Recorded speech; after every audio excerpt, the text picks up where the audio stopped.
pelaku-pelaku yang kemudian itu dalam tanda kutip tuh pungo. Untuk apa yang dicari ya? Itu Pelaku film ini tidak bisa bergerak.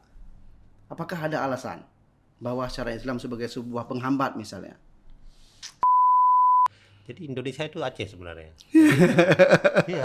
Ya udah nggak usah cari merdeka lagi. Subscribe, like, dan nyalakan loncengnya. Azhari mentor film Aceh. Ya, luar biasa.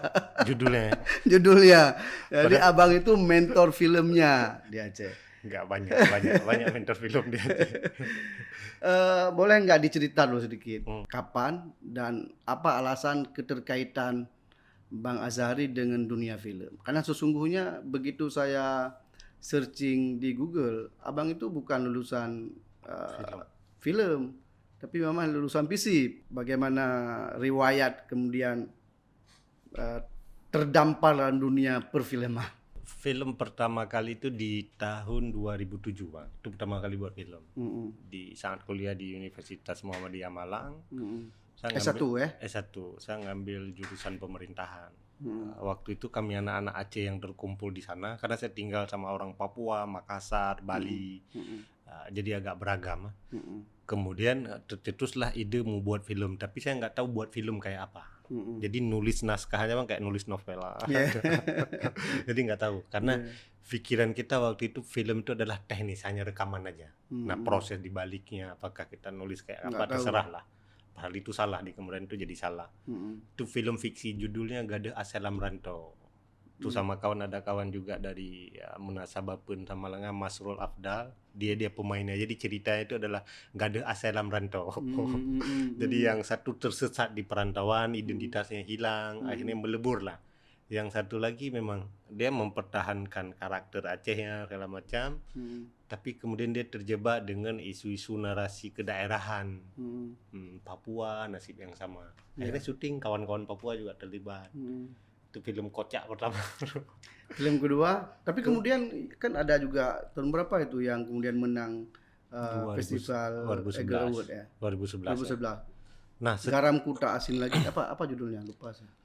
Nah setelah itu film fiksi bang pertama, kemudian di 2010 sama kawan Jamaluddin, dia di jurusan komunikasi. Aceh juga? Aceh juga, dia angkatan 2010, karena tinggal satu kontrakan, dia kan sering bergabung sama komunitas-komunitas buat film di sana. Kemudian ngajaklah buat film ke Aceh. Ayo bang kita buat film. Ya saya punya naskah nih, judulnya Ane Budi. Siapa naskah dia? Naskah ide cerita dari saya doang. Waktu itu saya Ane Budi. Itu masih ada di blogspot pikircedera.blogspot.com. Dan kemudian Ane Budi ini baru direalisasi kemarin nih bang. Ide cerita yang sesungguhnya jadi film panjang. Nah itu 2010. Kemudian buatlah film di Aceh Utara ceritanya. Jadi di Aceh Utara itu ada sebuah sekolah, paginya jadi ruang pendidikan, malamnya jadi kandang sapi. Nah, jadi judul filmnya waktu itu Menjemput Ilmu dalam Sarang Peluru. Nah pasca film ini dibuat, tayang di Banda Aceh, saya melihat bahwa ini ada perubahan pasca film. Artinya rumah sekolah itu dibangun kembali baik. Mungkin berdampak. Nah di situ saya sadar, akhirnya saya di 2011 pulang lagi ke Aceh setelah film itu. Kemudian ada kawan ngopi di daerah Jangka. Nah orang di situ tuh cerita, di sana kan agak kacau peradabannya ya. Jadi suasana di sana mereka curhat lah. Ini kami punya sejarah legenda garam. Ya udah kita advokasi aja, kenapa nggak kita tulis lah. Akhirnya nggak ada yang respon. Terus kemudian ya udah, tenaga terakhir saya punya kemampuan buatlah film. Judulnya Suamiku itu Garam Jemur. Karena janda-janda di sana. Waktu itu mau putar di Al Muslim waktu itu nggak mau. Ya udah saya harus balik ke Malang menyelesaikan studi, saya serahin sama orang-orang kampung di sana. Ya udah namanya apa cut? Ya udah putar aja nih di kantor camat. Dia juga nggak berani. Oke Pak Cut, kita nunggu hasil lab aja dulu. Akhirnya saya balik ke Malang, terus dibilang sama Jamal, bang masukin ke Eagle aja bang. Oke, kita perma ide segala macam. hampir 1 jam lagi penutupan keluarlah ide tiba-tiba, ya udah judulnya Garam Kota Cie. Asin lagi. Suasana politik juga hampir sama waktu itu ya. Dan itu sebenarnya cikal bakal Azhari dan Jamaluddin ya, Iya, namanya ya, Garam naik Kota ya. Asin lagi. Kemudian udah buat film lagi advokasi. Jadi film kita di Aceh dokumenter tuh secara umumnya adalah ruhnya itu advokasi, Bang. Sebagai media advokasi. Jadi film bukan hanya sebuah bentuk seni hiburan, bukan sebuah pendidikan, tapi juga ada advokasi dampak. Sampai kita buat pendidikan di Pulau Aceh itu, seorang guru dia ngajar dari kelas 1 sampai kelas 6 di sekolah negeri dan dia dibayar sama orang kampung, dia sendiri. Kita buat film Menjemput Ilmu, judul filmnya itu Plus 1 Menit di Belakang 0 km. Baik, Bang Zahri, ini menarik. Saya membaca tadi di beberapa referen ya, bahwa secara akademis, secara institusi pendidikan kita kan nggak ada sekolah film, ya. Itu satu poin penting juga. Tapi pada sisi lain, jumlah produksi film, terutama film dokumenter lumayan kita. Artinya kan ada banyak pelaku dunia film itu tidak berbasis pada kemampuan akademik film, tapi lebih ke otodidak. Nah, pada sisi lain, walaupun berbasis pada otodidak, ketika ada lomba-lomba film nasional, misalnya ada 10 film terbaik, itu Aceh selalu ada di dalamnya.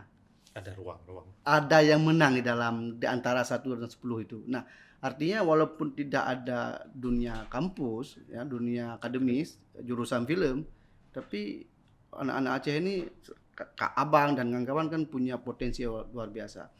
Nah, kenapa itu terjadi? Nah, kita kan di tahun 2013 buat ini, Bang, Aceh Documentary Competition 2013. Di situ kita sharing ide kemudian kita kembangkan idenya, development ide lah sekitar 1 minggu. Setelah itu prepare namanya di praproduksi, kemudian mereka baru syuting. Nah, kita juga secara akademik memang latar belakangnya kan beda-beda, ada yang tafsir hadis, ada yang ekonomi, ada yang pendidikan, ada yang di komunikasi. Artinya nggak ada satupun di kita itu yang memang punya basic disiplin ilmu pengetahuan tentang film. Tapi itu kan jangankan di Aceh, nasional kan juga langka. Tapi terlepas dari itu, Bang, ya di nasional misalnya ADC pernah kirim film ikut dalam festival film dokumenter dan festival-festival lain, malah bisa tembus di FFI walaupun nominasi ya. Itu juga tidak lepas dari kita secara struktur film kita ikutin. Artinya walaupun kita otodidak, kawan-kawan juga belajar pada akhirnya. Kami harus beli buku, belajar hal yang paling dasar. Belajar mandiri. Apa itu sinema, apa itu film, untuk apa film dan segala macam kita pelajari. Itu kemudian yang membuat ya, kalau festivalnya dinamis yang beda ya, tergantung mereka suka ya. Kebetulan mereka suka ya film yang udah kita buat, itu aja. Tapi kita nggak pernah harap itu terjadi, Bang. Tapi Bang Azhari kemudian kan menggagas semacam komunitas ya, yang Aceh Documentary Film itu.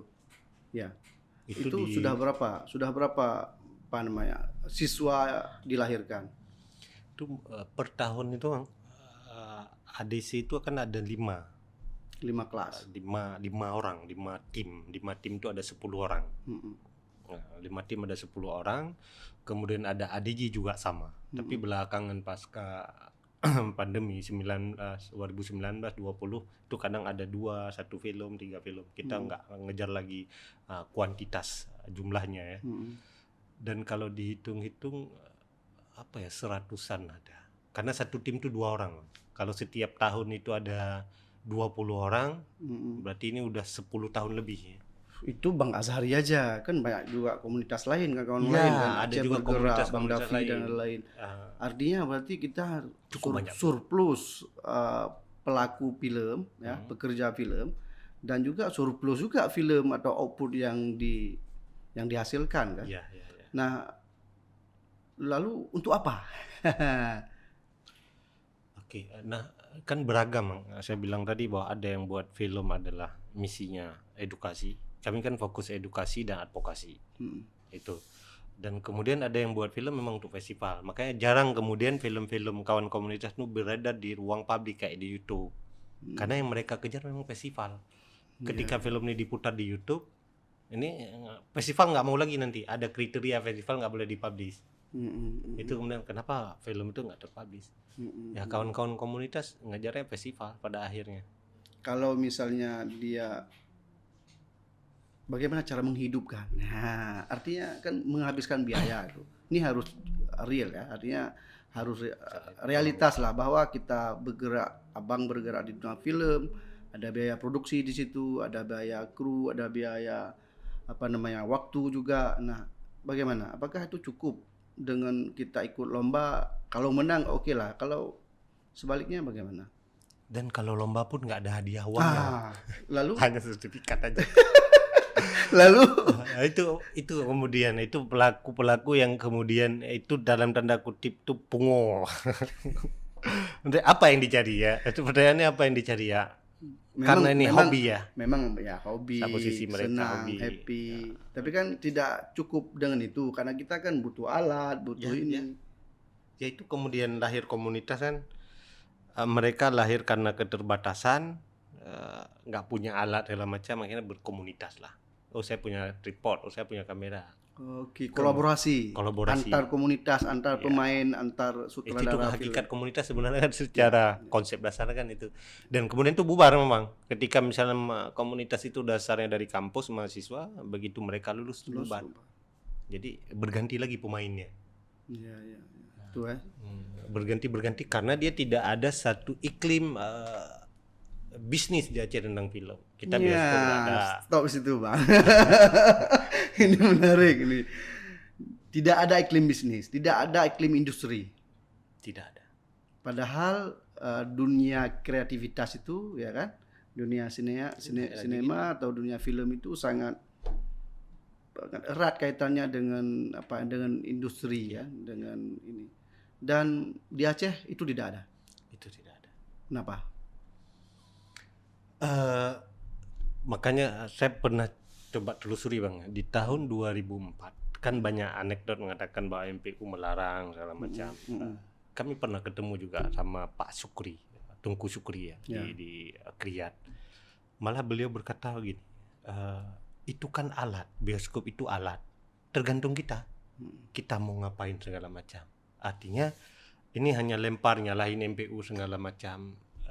Dan di satu sisi juga bioskop ini kan baru hilang di 2004 kan, bareng tsunami ya. Itu kan yang ada di Aceh juga bioskop rakyat. Bukannya di Aceh aja yang hilang, seluruh Indonesia bioskop rakyat itu tenggelam dia.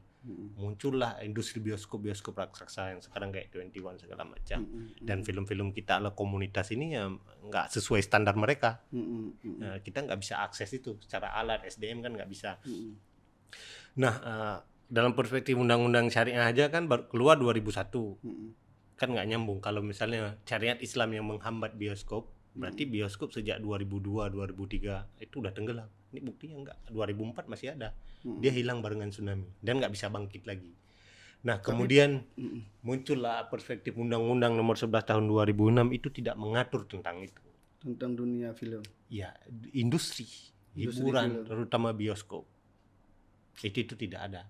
Jadi tidak ada regulasi sebenarnya. Jadi, nah selama ini apa yang dipakai platform undang-undangnya mungkin ya ada bioskop yang diputar per hari, kan banyak kayak misalnya film-film Islami yang diputar di sini. Mereka mungkin menggunakan regulasi ya hiburan yang tidak permanen. Kalau bioskop permanen ya.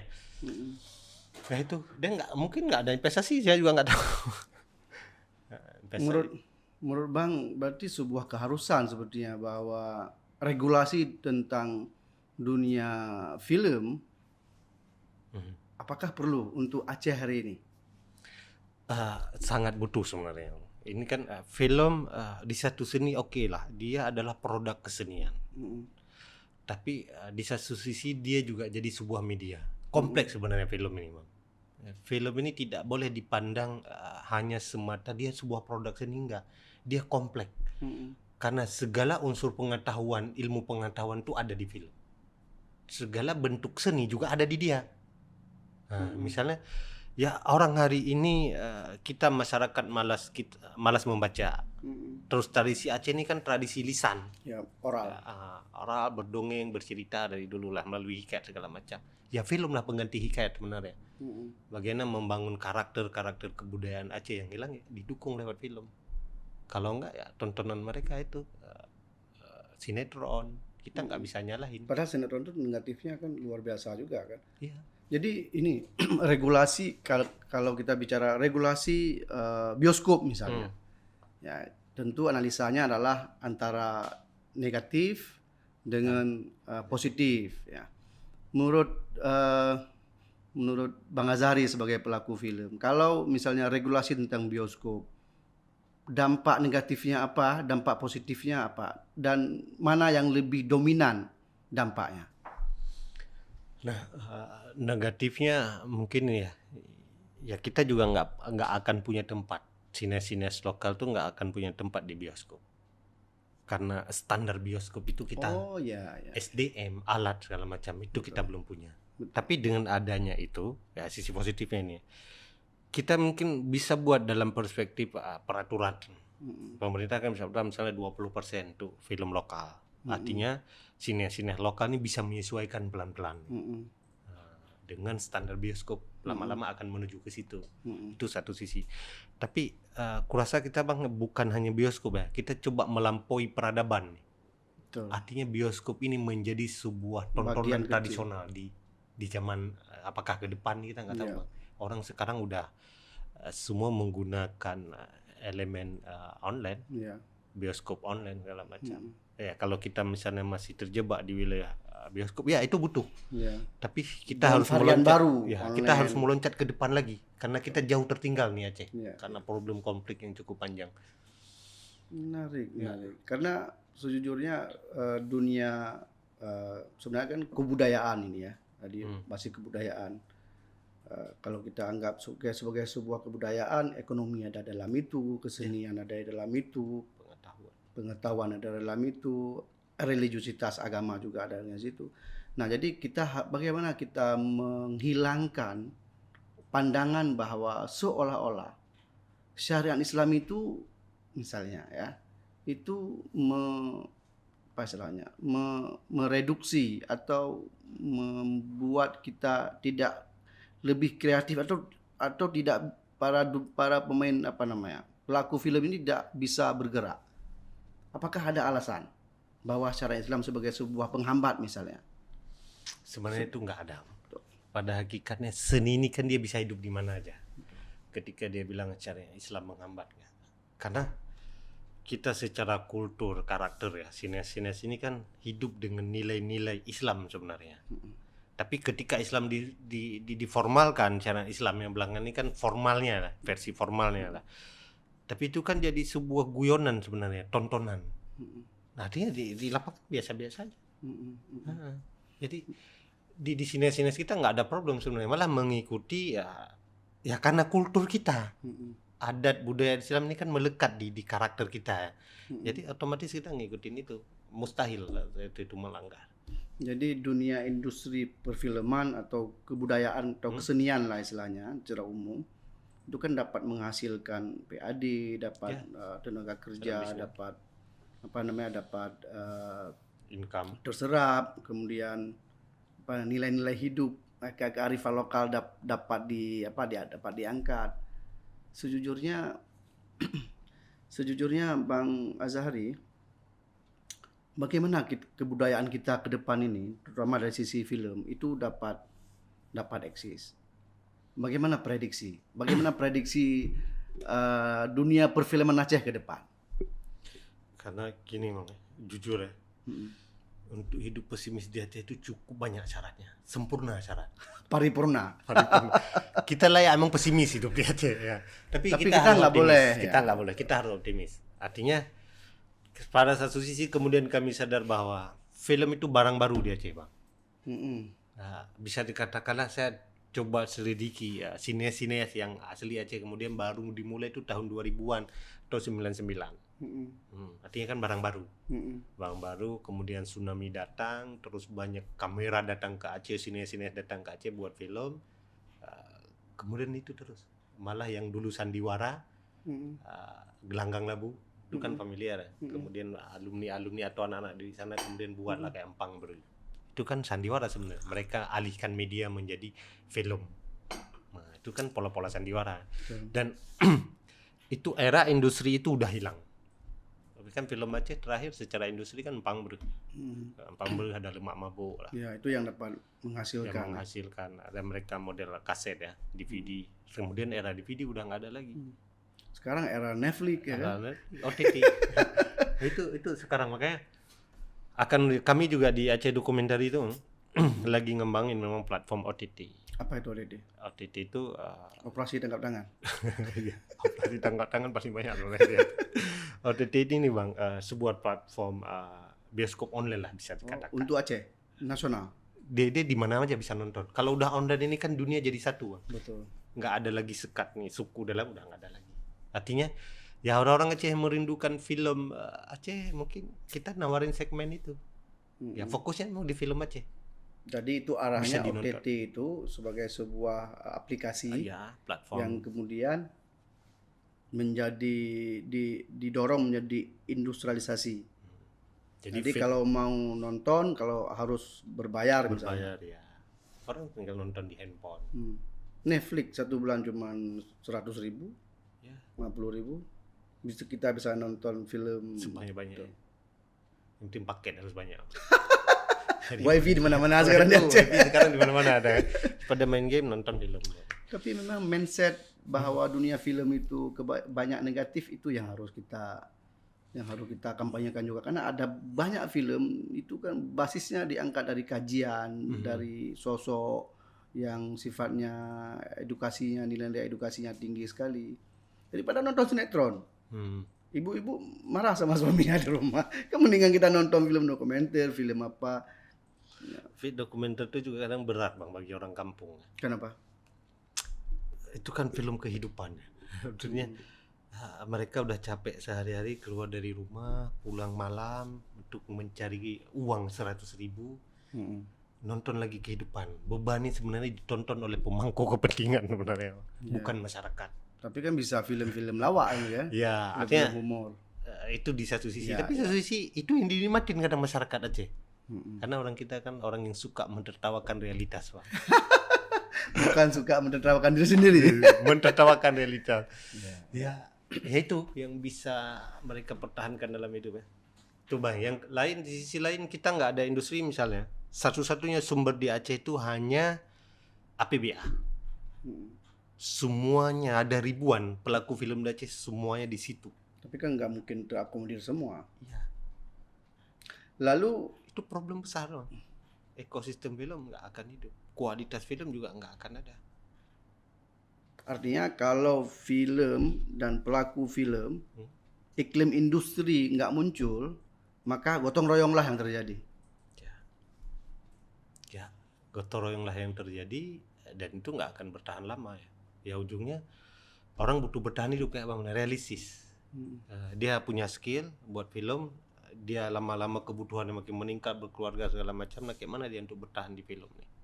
Oke, hobi, tapi dia harus punya kerja lain. Kalau nggak bisa dia mempertahankan hobi. Tapi bagaimana dia bisa hidup di film dan dia bisa terus menyumbangkan hidupnya untuk film itu yang nggak ada. Saran abang supaya iklim industri film ini tumbuh. Ya banyak hal ya. Yang satu sisi memang butuh supporting pemerintah. Kalau pemerintah itu dia lewat regulasi. Regulasi, oke. Lewat regulasi misalnya. DPRA berarti harus mencoba gagas regulasi tentang film misalnya atau tentang kebudayaan. Tapi di dalamnya ada film. Kan nggak jelas juga nih bang. Selama ini kebudayaan Aceh ini mau dibawa kemana juga nggak jelas. Kenapa tuh nggak jelas? Ya nggak tahu kita ini mau ngapain nih. Mau ngapain dengan kebudayaan Aceh? Aceh mau diapain? Yang ribut-ribut di kita hanya masalah pokir, masalah anggaran, eksekutif, legislatif. Tapi kayak hampir tidak ada mereka membahas masalah kebudayaan. Tapi memang bang, kalau bicara kebudayaan, kalau kita rujuk ke siapa tuh, ke Konjaningrat tuh ada 7 unsur kebudayaan. Jadi masuk dia. Misalnya unsur religius yang kita bilang tadi, unsur pengetahuan, unsur kesenian, unsur apa lagi? Ada 7 dia, saya Ya. lupa. Artinya sebenarnya kan banyak sisi bisa bergerak kan, karena kebudayaan itu lebih luas. Nah, pengetahuan itu salah satu unsur kebudayaan. Iya bang, maksudnya kalau dari Ingrat tadi 7 tuh ya, tapi itu kan nggak terlihat tuh bang di karakter kita. Kebudayaan kan ujungnya ini untuk karakternya. Nah, kan nggak ada pun pembicaraan melibatkan segala stakeholder membicarakan ini. Ini anak-anak muda ini model kejebak dengan realitas yang orang tua sendiri ini bingung mengendalikan anak-anaknya ini di masa depan. Ini muncul generasi yang sangat yang lupa terhadap kebudayaannya. iya bisa saya nggak lupa kebudayaan. Kalau saya bilang biarkan mereka melahirkan kebudayaan Aceh ala mereka, karena kita nggak memberikan mereka apa-apa. Ngapain kita harus salahin mereka? Terserah Aceh ini mau dibuat Escobar kayak. Iya. Jadi hari ini anak-anak kita akan lupa. Akan lupa karena mereka nggak mendapatkan itu. Nggak ada media pembelajaran Nggak ada berbasis media. video visual segala macam. Video apapun ya itu nggak ada. Penguatan karakter segala macam nggak ada. Saya pernah buat film ini bang di daerah Matang Lempang 2 Merukun. Ya, Jadi Merukun. para Aceh Merukun itu Kampung kita cerita. cepat nih Merukun tuh. Saya itu cerita. Ini nggak ada lagi yang suka Merukun. Saya bilang Pak wajar orang nggak suka. Ini permainan lama. Iramanya gitu-gitu aja. Iya, tapi kami juga bingung. Mau meneruskan ke siapa? Meneruskan ke siapa? Nggak ada lagi Syekh, nggak ada lagi para pemain udah hilang. Ini hanya permainan pada zamannya dia pernah di puncak. Nah, Ya. Merukun itu padahal bagus dalam penguatan karakter. Nah, bagaimana pemerintah ini merespon ini? Dimasukkan apakah dalam regulasinya dia, masuk ke dalam kanun, kemudian ini nanti dikembangkan oleh sineas-sineas ini daripada seniman, menerjemahkan ke dalam berbagai macam bentuk media. Kan Merukun itu bagus. Betul, salah satu perkat sosial. Tidak ada eksklusivitas. Karena Merukun itu kan sering malam hari ya. Kalau mereka malas misalnya ke pondok, ke daya, Merukun itu bisa memberikan ilmu agama kepada mereka. Ya, dengan syair-syairnya. Dengan syair-syairnya. Orang mungkin suka kayak gitu ya. Kan beda-beda. Itu pola media salah satunya. Itu bukan hanya itu, banyak yang kemudian itu tenggelam. Saya kemarin baru cerita dengan anak yang Diman sekarang. Cerita soal kumkuap. Kumkuap. Kumkuap. Apa itu kumkuap? Nggak tahu dia. Saya cerita lah macam menarik juga ya. Artinya kan skill kumkuap itu kan sesuatu apa? Bukan hanya bicara skill tapi bicara Jangan lingkungan segala macam. Sekarang udah kontak bang, racun kontak. Kontak itu nenek tuh ya bi. Cucu-cucu bi. Kumkuap itu kan dia dia emang ada ukuran, kemudian dia dapat ikan kumkuap, dia akan cari. Artinya emang udah layak diambil. Sekarang udah nggak ada lagi ikan, rusak kita bang, lingkungan segala macam, kacau nih peradaban. Oke, jadi memang regulasi tentang kebudayaan sudah ada sebenarnya kan? Sudah ada kanun. Saya pernah dapat edaran tuh, rancangan masih ya, tapi nggak tahu udah saya disahkan nggak atau belum. Tapi kan mau ada dan tidak ada regulasi itu sini ini terus gerak bang. Artinya ya mereka kan hadir bukan karena dilahirkan oleh negara, tapi kan dilahirkan oleh alam hobi tadi. Suka buat film, ya udah kumpul, makanya pada akhirnya bubar. Tapi film sebagai sumbangsi kebudayaan tuh nggak berjalan gitu ya. Maksudnya kita nggak akan nemuin film selama ini kan film bukan film Aceh tapi film bahasa Aceh. Bukan nilai-nilai. Bukan film Aceh. Nah, bagaimana film Aceh sesungguhnya? Kita nggak bisa jawab, Pak. Film Aceh orang artinya kalau orang nonton tahu bahwa itu film Aceh. Kayak abang nonton ini film India nih. Ini film Korea. Kalau Upin Ipin film Malaysia. Film Malaysia. Tahu karakter, dah karakter. Film Indonesia juga masih bingung kita, Bang. Ini film Indonesia bingung kita. Nah, untuk menuju ke sana memang butuh ruang akademik, Bang. Akademik mengkaji apa antropologi visual di dalamnya. Sinema ini dibahas. Film pada akhirnya bukan tentang teknik, bukan tentang kamera. Iya, Nah, tapi kalau kamera ini kan teknis, ilmu pasti. Ini bergerak, dinamis. Ya, artinya alat teknologi. Tapi film kan kompleks di dalamnya, Bang. Perpaduan. Ya, ada musik, terus ada drama di dalamnya, lakon. Nah, yang karakter yang dimainkan. Ada visi-visi. Nah, ini kalau musik Aceh itu kan dia berhenti itu di puncak. Kayak tarian Aceh. Lagi cepat-cepat tak berhenti.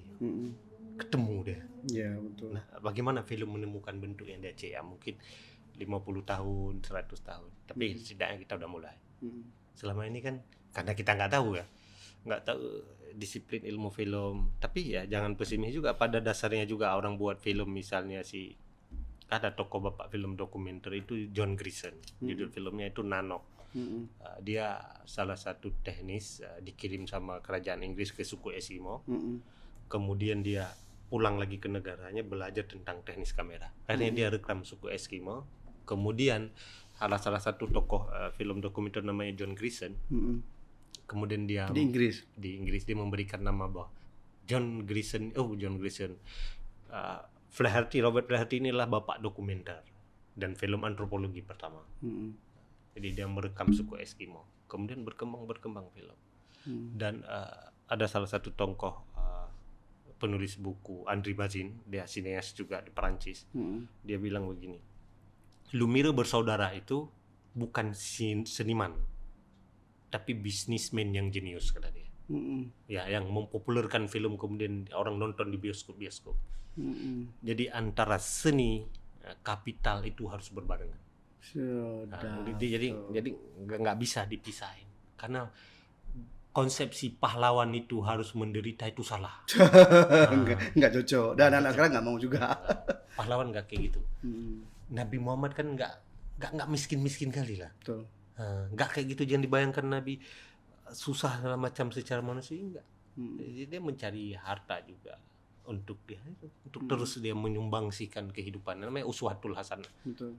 Kita juga harus begitu. Jadi film bagaimana bisa mengembangkan. Kalau film hidup, saya yakin ya, semua unsur senilai ini akan aktif. Betul. Karena hari ini dia masih primadonanya seni film. Bukan karena saya orang film ya, Bang. Tapi di film memang ada unsur itu. Saya kemudian baru menyadar saya kayaknya nggak paham apa-apa tentang film, Bang. Karena saya harus memahami berbagai psikologi film, saya harus baca buku itu, Bang. Kalau sosial oke lah, ada teori dramaturgi. Terus saya harus baca ekonomi, teknologi, kebudayaan, seni musik kayak apa, yang ilmu yang paling mistik. Terus posisi kita ketemu lagi ilmu agama ini, moral, kok tiba-tiba dalam kehidupan ada tungku kemudian cabulana orang. Kalau perspektif agama kan surga neraka. Nah, dia perspektif moral. Film nggak kayak gitu, Bang, ternyata. Film dia adalah menghadirkan banyak sisi. Sesuatu yang konkret, yang nyata, yang real sedang terjadi. Bisa aja orang baik jadi jahat, orang jahat jadi baik. Makanya saya terus teringat ya, kalau ketemu siapapun saya selalu bilang di kitabnya Jalaluddin Rumi, Fihi ma fihi. Dalam kebaikan ada kejahatan, dalam kejahatan ada kebaikan. Inilah dunia. Dan film itu adalah dunia. Makanya kalau orang tua dulu di kampung bilang, ketika tengok kena matinya akan takalan nyawa Mbak Ujung akan takalan video refleksi kehidupan kita. Maka akan selama muncul di dunia dua ekspresi kan, ekspresi kita senang atau ekspresi kita kurang laga film loh, tapi udah terlambat. Tapi alangkah baiknya kita buat film yang benar sekarang, film dokumenter, biar bisa kita nonton. Apa yang rusak kita tata. Kita nggak pernah ngajar pemerintah, menghujat pemerintah, nggak. Buat film, pendidikan yang saya undang pemerintah, bukan untuk menyalahin, tapi apa, diskusi. Misalnya ada pendidikan di Pulau Aceh ini, kenapa begini? Betul. Akhirnya Pak Sekda terbesar waktu saya lupa namanya, dia sampai nanya itu, saya negerikan kembali katanya. Kita nggak nyalahin tapi cari sama-sama. Udah selesai problem nyalahin, karena kita bukan gerakan politik. Kita hanya pure kebudayaan, ingin menampilkan ini. Misalnya kayak di Bulu Suma ada juga tentang pendidikan. Anak-anak bakar bendera, lagi ujian jam 1 aja belum datang ujian negara. Ya itu abang filmkan. Kita filmkan, undang orang Dinas nonton, sama-sama kita diskusikan. Itu yang bisa kita lakukan. Misalnya tentang lingkungan segala macam. Di ADC itu banyak. Kita di ADC itu kan ada 8 orang pendiri ya Aceh Dokumentari. Aduh, menarik, Bang. Saya menangkap banyak energi positif dari abang. Jadi dan sebenarnya dengan film itu kita menambah amal kita sebenarnya ya.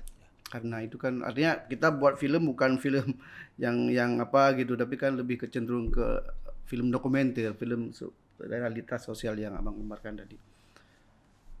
Bang, mungkin ini teknis ya. Kalau kita buat film, paling minimal itu film dokumenter ya, untuk mungkin berapa menit itu, berapa habis biaya produksi, budget minimal.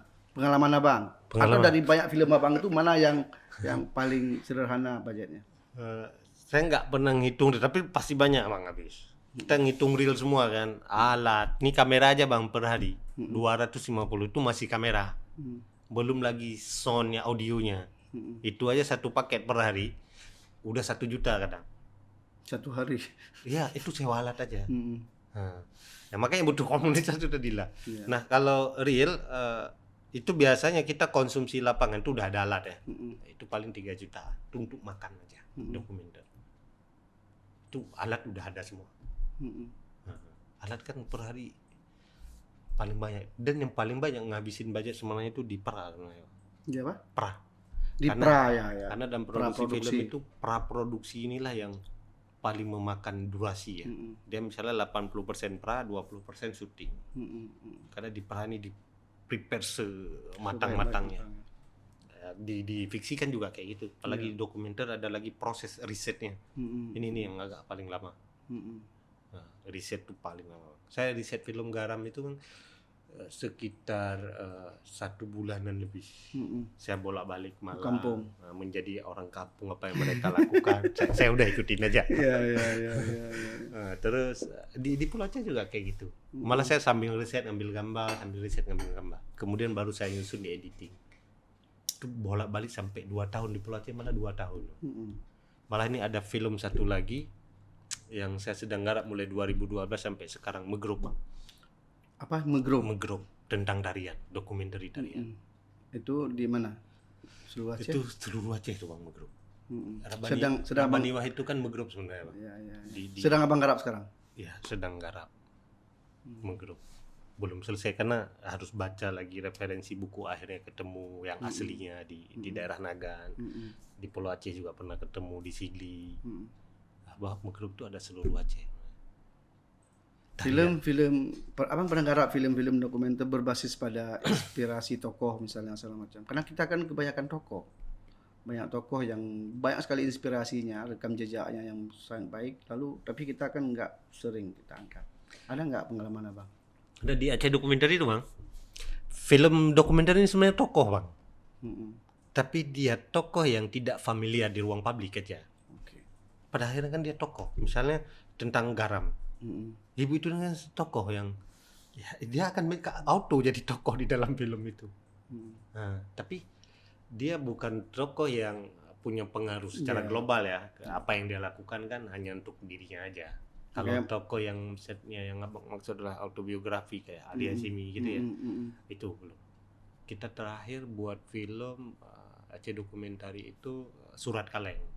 Surat Kaleng. Saya sebagai penulis skenario, Bang Fojan yang banyak karakter. Ada Hasan Tiro yang pro Republik juga di situ. Ya, itu ada pemain nasional malah ya. Ya, ada Tuku Ripno. Berperan Dolbre. Ya, itu risetnya lama juga. Itu saya baca buku entah 8 buku yang kami baca. Ya, Bang Fojan sempat kemari juga ambil pinjam buku Dobre kemari. Ya, Bang Fojan dari buku kasih saya baca, tulis lagi. Ya, buku Dobre sini dia ambil. Yang diterbitkan sama Tempo atau Kompas kalau salah. Karena kan mau diambil sekuil cerita. Berapa menit itu filmnya? Itu 18 menit lah. Itu baca berapa buku itu? Itu 8 kalau lebih. Itu naskahnya abang tulis? Nah, saya nulis skenarionya, riset segala macam, habisnya diskusi, lama lah proses diskusi. Produksinya di sini di Banda Aceh. Produksinya di Pasar Aceh malah. Pasar Aceh. Kan bangunan-bangunan peninggalan Belanda. Ya. Itu god itu disulap jadi warung kopi. Itu biayanya banyak? Berapa biaya produksi? 200? Itu waktu itu kemarin support sama Kementerian Pendidikan dan Kebudayaan. Nah, 100-an lebih lah. Tapi bagus sekali itu. Ada rapat di SMA 1 ya, Gedung Setan. Oh, itu keren kali itu. Di ruang asli itu sudah ada di YouTube sekarang video tuh. Udah ada. Kan udah dipublish sama apa namanya pelaku budaya ya kalau nggak salah. Itu anak-anak yang nonton tuh. Ya, film sejarah. Bersejarah Aceh. Film sejarah Aceh. Surat Kaleng. Surat Kaleng kan peristiwa kecil ya, tapi dia pengaruh besar terhadap status Aceh menjadi republik. Karena kan hasil itu kemudian dibawa ke Den Haag. Karena waktu di Den Haag itu saya baca di bukunya biografi Abu Hasan Gungkali, Syekh Maraban. Yap. Ya jadi yang diutus ke sana tuh Menteri Soekarno waktu itu. Maud Shah yang ke Den Haag. Jadi 2 perwira Belanda datang bilang ke Maud Shah, Aceh jangan ikut campur. Akhirnya ketahuan sama Bu Hatta, dikawal terus Maud Shah nih. Karena kan ini keputusannya. Kemudian baru muncul Indonesia masih ada, yaitu Aceh Radio Rimba Raya. Jadi bukan pesawat itu material yang cukup kecil, tapi tubuh jiwanya diserahin ke Republik. Jadi Indonesia itu Aceh sebenarnya. Iya. Ya udah nggak usah cari merdeka lagi. Ya udah kita udah merdeka. Kita udah jelas. Ya, Indonesia itu Aceh sebenarnya. Jadi sebenarnya film dokumenter itu apa namanya? Salah satu ideologi memasukkan ideologi itu ya paling mudah sebenarnya ya. Ada memang film dokumenter di era Perang Dunia Kedua, Hitler itu film jadi alat propaganda. Itu dia. Ada. Kan di Indonesia juga ada. Saat Soeharto berkuasa, banyak film kemudian dikendalikan oleh negara. Jadi alat propaganda untuk kepentingan negara untuk mengendalikan ideologi lain segala macam. Film ini di sisi tertentu dia media memang. Dia bisa difungsikan kemana aja. Iya, artinya kalaupun anak kita hari ini tidak aware, tidak peduli terhadap nilai sejarah Aceh, tapi dengan 1-2 ada film sejarah itu didistribusi dan ditonton bersama anak-anak sekolah SD, SMP, SMA, itu kan menjadi menumbuhkan kecintaan juga mereka terhadap Aceh dan nilai sosial kebudayaannya. Dia dicerita dalam konteks hari ini, kayak film Sulu kan cerita konteks hari ini sebenarnya. Tapi itu tradisi zaman dulu. Tapi dengan karakter orang sekarang kayak apa ya mengaplikasikannya. Ya kayak gitu sebenarnya banyak sejarah-sejarah Aceh yang bisa diceritakan ya dalam media film. Kita terutama ini sebenarnya kurang literasi tentang masa lalu kita. Itu masalah besar ya. Literasi dalam konteks, dalam bentuk Aceh di masa lalu. Kita hanya tahu narasi penanggalan. Nah, misalnya tahun 1873 Aceh diserang hanya itu. Tidak ada narasinya. Iya, secara kebudayaan kayak apa kita hilang. Tiba-tiba misalnya ini ada nisan abad ke-16. Ini siapa nisan ini? Gimana mereka hidup zaman itu? Ya, itu yang kurang. Kita nggak tahu tentang itu.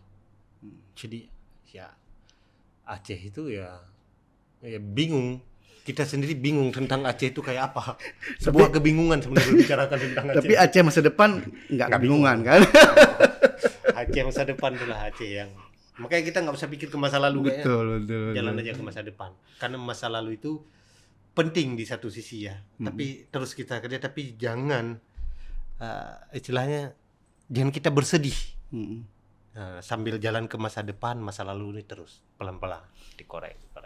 Oke, baik Bang, makasih. Bang, terakhir, berapa jumlah film yang sudah diproduksi? Saya pribadi buat jumlah film gak banyak sih Bang, paling ada 15-an. 15-an, selebih itu ya saya jadi supervisi di Aceh Documentary, terus di tempat-tempat lain, itu aja.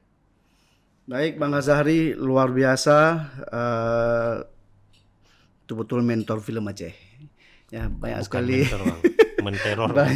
banyak sekali memberi pencerahan dan juga menumbuhkan semangat bahwa film dokumenter itu betul-betul sebuah alat untuk kita dapat belajar dengan baik sebenarnya.